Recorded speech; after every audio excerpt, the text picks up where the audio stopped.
Bonjour à tous, c'est Monsieur sur la chaîne YouTube. Alors aujourd'hui, nous allons ensemble une soupe cantonaise que l'on appelle le Kai Tang. Alors, Kai veut dire poulet, Ke veut dire pied ou patte, et Tang veut dire soupe. Il s'agit donc du soupe de pâte de poulet.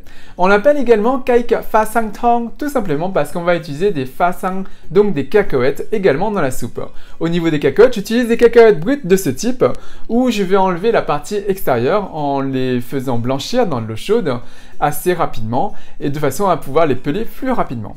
Et sinon, cette soupe est super simple à faire et vraiment délicieuse. Et sinon, voilà, c'est tout de suite. Pour cette recette de soupe de pâte de poulet, que l'on appelle donc Kai Tang, vous aurez besoin de 500 g de pâte de poulet, 2 litres de bouillon de poule, 80 g de cacahuètes brutes blanchies non grillées, 5 g de gingembre, 4 gousses d'ail, 4 dattes rouges dénoyautées et d'une demi-cuillère à café de sel. Donc dans un premier temps, concernant le gingembre, on prend une cuillère à café et on va racler l'enveloppe extérieure.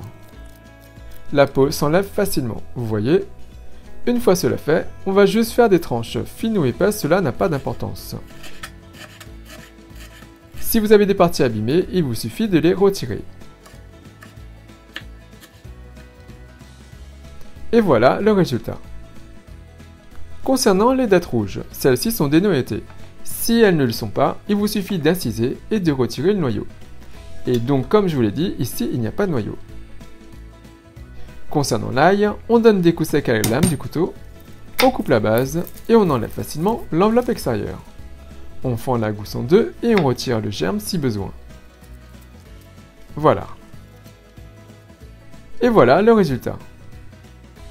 Ensuite, concernant les pâtes de poulet, elles se présentent comme ceci. On va devoir retirer les griffes pour que ce soit plus agréable à consommer. Pour cela, on pose à plat, on prend un couteau et on tranche en biais au niveau de l'articulation. Vous voyez? Quand vous tranchez au niveau de l'articulation sur la pointe, ça se retire très facilement. Et voilà le résultat. Maintenant, déposez vos pâtes dans un wok ou une casserole, on va blanchir nos pâtes. On dépose le gingembre qui va faire partir les mauvaises odeurs des pâtes de poulet, s'il y en a. On s'en sert juste pour ça. On recouvre d'eau et on porte à feu fort. Si vous n'avez pas de gingembre, ce n'est pas grave. Une fois que ça bout, laissez blanchir pendant 5 minutes. Ça va faire ressortir les impuretés. Puis, au bout de 5 minutes, déversez le tout dans une passoire. Voilà. Je fais couler de l'eau froide également, pour refroidir un peu. Et on va rincer les pâtes de poulet qu'on a blanchies. Attention, ne vous brûlez pas les mains. C'est pour cela, comme je vous l'ai dit, que je fais couler de l'eau froide. Une fois cela fait, prenez une grosse marmite et portez le feu à feu fort. On y dépose nos pâtes nettoyées.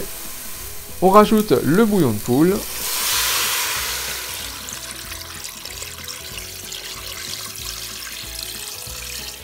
Voilà.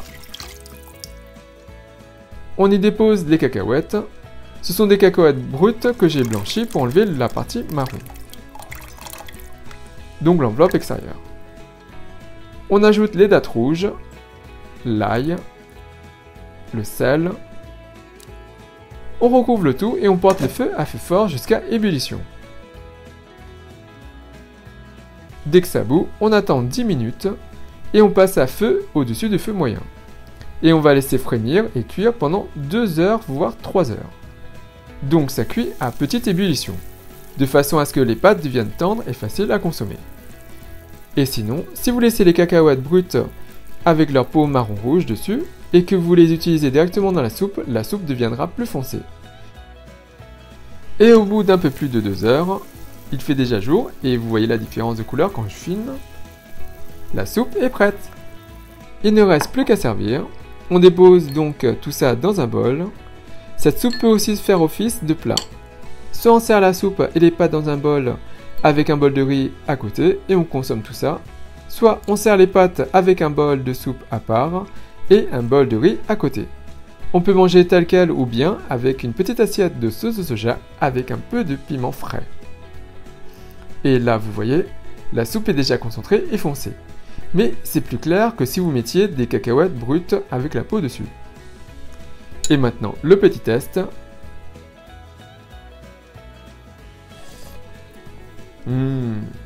Ça me rappelle trop mes plats d'enfance.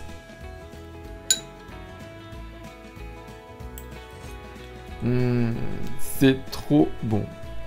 Et il ne me reste plus qu'à vous souhaiter une bonne dégustation. Donc voilà, comme je vois, cette recette est super simple à faire. Alors sinon, qu'est-ce qu'on recherche dans cette soupe?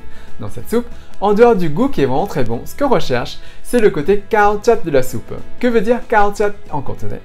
Kao veut dire plastique, ou plutôt quelque chose qui est dense élastique, plastique, et chat veut dire matière ou texture. Chattei par exemple veut dire matière. Et donc ce qu'on recherche en fait c'est ce côté collagéneux, donc côté gelé, collagéneux, que l'on extrait des pâtes de poulet que l'on consomme. Et en fait, dans la tradition cantonaise, on dit qu'on consomme des plats avec du collagène dedans pour faire du bien à notre corps, notamment surtout au niveau de la peau pour la rendre beaucoup plus élastique. Quand on manque de tonus musculaire, ou plutôt de tonus au niveau de la peau, en fait on consomme des plats avec du kaochat dedans pour la rendre beaucoup plus élastique. Ça va être par exemple des pâtes de poulet ou bien des pieds de porc, mais également des plantes comme la trémelle en fuseau. Et d'ailleurs, je vous mets des liens de vidéos où j'utilise la trémelle en fuseau pour consulter pour en réaliser et faire du bien également, bien sûr, à votre corps. Et en fait, dans la tradition cantonaise, on fait pas mal de choses pour faire du bien à son corps, et ça, c'en est une. Et sinon, juste pour vous montrer, quand on met cette soupe au réfrigérateur, au froid, donc le lendemain, on obtient ce côté gelé de la soupe. Et juste pour l'utiliser, donc juste pour la reconsommer par la suite, il suffit de chauffer donc cette gelée dans une grande casserole à feu fort pendant 10 minutes et vous pourrez la consommer. Et bien sûr, sinon, si vous réalisez cette recette, n'hésitez pas à me laisser un commentaire juste en dessous à me dire ce que vous avez pensé. N'oubliez pas également de cliquer sur la petite cloche pour être notifié de la mise en ligne des prochaines vidéos. Et comme d'habitude, si vous appréciez cette recette, si vous appréciez cette vidéo, n'hésitez pas à faire un big thumbs up, à liker la vidéo, à la partager autour de vous, à vous abonner à ma chaîne YouTube, à me suivre sur les comptes Twitter, Instagram et Facebook, à soutenir la chaîne Hey Little Jean. Et moi je vous dis à très bientôt. Bye!